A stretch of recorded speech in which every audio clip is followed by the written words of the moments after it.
Qardaşım, onu keçən cavablarımızın birində qeyd elədik ki, ümumiyyətlə əsl odur ki, şəriətdə kim tez gəlirsə məscidə, kim səhvdə yer tutursa tez, o daha haqlıdır.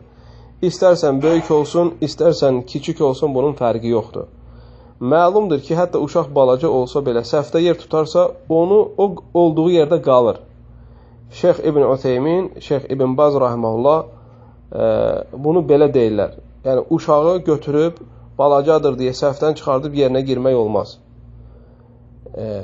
Əsl budur.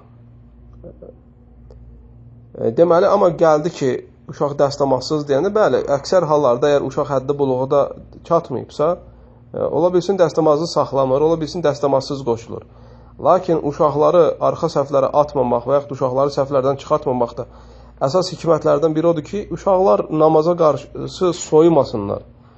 Yəni, həvəslənsinlər öndə səhv tutmağa, kişilərin arasında yer tutmağa həvəsləndirilsin deyə.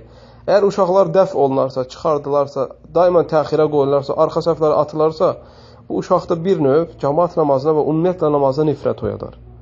Ona görə məsləhət deyil ki, səhvdə yer tutan uşaqlar səhvdən çıxardılsın və onun yerinə başqaları daxil olsun. Sadəcə və sadəcə burada o uşaqlar ki, ümumiyyətlə səhvdə durmurlar, məsələn, təşviş edirlər, səs-küy salırlar məsciddə, oynayırlar.